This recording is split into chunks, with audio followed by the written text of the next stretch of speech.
Hello friends, welcome to back my YouTube channel Dev Aradhana. दोस्तों, 26 अगस्त को हरितालिका तीज का व्रत रखा जाएगा। हरितालिका तीज में व्रत कथा का बहुत ही महत्व है, इसलिए मैं आप लोगों के लिए हरितालिका तीज व्रत कथा लेकर आई हूँ। तो आइए बिना किसी देर के हम हरितालिका तीज व्रत कथा का पाठ आरंभ करते हैं। एक बार भगवान शिव ने पार्वती जी को उनके पूर्व जन्म का स्मरण कराने के उद्देश्य से इस व्रत के महात्म्य की कथा कही थी।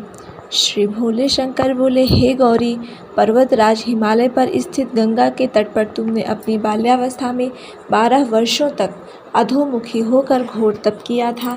इतनी अवधि तुमने अन्न ना खाकर पेड़ों के सूखे पत्ते चबाकर व्यतीत किए। माघ की विकराल शीतलता में तुमने निरंतर जल में प्रवेश करके तप किया। वैशाख की जला देने वाली गर्मी में तुमने पंचाग्नि से शरीर को तपाया। श्रावण की मूसलाधार वर्षा में खुले आसमान के नीचे बिना अन्न जल ग्रहण किए समय व्यतीत किया।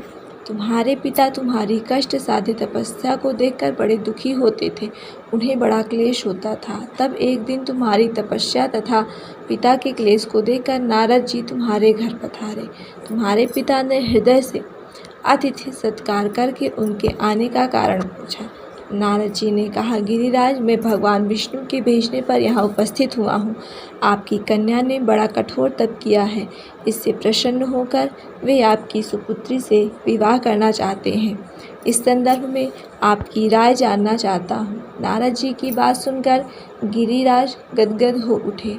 उनके तो जैसे सारे क्लेश ही दूर हो गए। प्रसन्न चित्त होकर वे बोले, श्रीमान, यदि स्वयं विष्णु मेरी कन्या का वरण करना चाहते हैं तो भला मुझे क्या आपत्ति हो सकती है। वे तो साक्षात ब्रह्म है। हे महर्षि, यह तो हर पिता की इच्छा होती है कि उसकी पुत्री सुख संपदा से युक्त पति के घर की लक्ष्मी बने। पिता की सार्थकता इसी में है कि पति के घर जाकर उसकी पुत्री पिता के घर से अधिक सुखी रहे। तुम्हारे पिता की स्वीकृति पाकर नारद जी विष्णु के पास गए और उनसे तुम्हारे विवाह के निश्चित होने का समाचार सुनाया। मगर इस विवाह संबंध की बात जब तुम्हारे कान में पड़ी तो तुम्हारे दुख का ठिकाना ना रहा। तुम्हारी एक सखी ने तुम्हारी इस मानसिक दशा को समझ लिया और उसने तुमसे उस विक्षिप्तता का कारण जानना चाहा। तब तुमने बताया, मैंने सच्चे हृदय से भगवान शिव शंकर का वर्ण किया है, किंतु मेरे पिता ने मेरा विवाह विष्णु जी से निश्चित कर दिया है। मैं विचित्र धर्म संकट में हूँ, अब क्या करूँ। प्राण छोड़ देने के अतिरिक्त अब कोई भी उपाय शेष नहीं बचा है। तुम्हारी सखी बड़ी ही समझदार और सूझबूझ वाली थी। उसने कहा, सखी, प्राण त्यागने का इसमें कारण ही क्या है। संकट के मौके पर धैर्य से काम लेना चाहिए। नारी के जीवन की सार्थकता इसी में है कि पति रूप में हृदय से जिसे एक बार स्वीकार कर लिया, जीवन पर्यंत उसी से निर्वाह करे। सच्ची आस्था और एक निष्ठा के समक्ष तो ईश्वर को भी समर्पण करना पड़ता है। मैं तुम्हें घनघोर जंगल में ले चलती हूँ, जो साधना स्थली भी हो और जहाँ तुम्हारे पिता तुम्हें खोज भी ना पाए।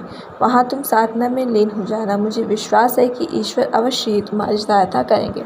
तुमने ऐसा ही किया। तुम्हारे पिता तुम्हें घर पर ना पाकर बड़े दुखी तथा चिंतित हुए। वे सोचने लगे कि तुम न जाने कहाँ चली गई। मैं विष्णु से उसका विवाह करने का प्रण कर चुका हूँ। यदि भगवान विष्णु बारात लेकर आ गए और कन्या घर पर ना हुई तो बड़ा अपमान होगा। मैं तो कहीं मुँह दिखाने योग्य भी नहीं रहूँगा। यही सब सोचकर गिरिराज ने जोर शोर से तुम्हारी खोज शुरू करवा दी। इधर तुम्हारी खोज होती रही और उधर तुम अपनी सखी के साथ नदी के तट पर एक गुफा में मेरी आराधना में लीन थी। भाद्रपद शुक्ल तृतीया को हस्त नक्षत्र था। उस दिन तुमने रेत के शिवलिंग का निर्माण करके व्रत किया। रात भर मेरी स्तुति के गीत गाकर जागे। तुम्हारी इस कष्ट साध्य तपस्या के प्रभाव से मेरा आसन डोलने लगा, मेरी समाधि टूट गई। मैं तुरंत तुम्हारे समक्ष जा पहुंचा और तुम्हारी तपस्या से प्रसन्न होकर तुमसे वर मांगने के लिए कहा। तब अपनी तपस्या के फल स्वरूप मुझे अपने समक्ष पाकर तुमने कहा, मैं हृदय से आपको पति रूप में वरण कर चुकी हूँ। यदि आप सचमुच मेरी तपस्या से प्रसन्न होकर आप यहाँ पधारे हैं तो मुझे अपनी अर्धांगिनी के रूप में स्वीकार कर लीजिए। तब मैं तथास्तु कहकर कैलाश पर्वत पर लौट आया। प्रातः होते ही तुमने पूजा की समस्त सामग्री को नदी में प्रवाहित करके अपनी सहेली सहित व्रत का पारण किया। उसी समय अपने मित्र बंधु व दरबारियों सहित गिरिराज तुम्हें खोजते खोजते वहां आ पहुँचे और तुम्हारी इस कष्ट साध्य तपस्या का कारण तथा उद्देश्य पूछा। उस समय तुम्हारी दशा को देखकर गिरिराज अत्यधिक दुखी हुए और पीड़ा के कारण उनकी आंखों में आंसू उमड़ आए थे। तुमने उनके आंसू पोंछते हुए विनम्र स्वर में कहा, पिताजी, मैंने अपने जीवन का अधिकांश समय कठोर तपस्या में बिताया है। मेरी इस तपस्या का उद्देश्य केवल यही था कि मैं महादेव को पति के रूप में पाना चाहती थी। आज मैं अपनी तपस्या की कसौटी पर खरी उतर चुकी हूँ।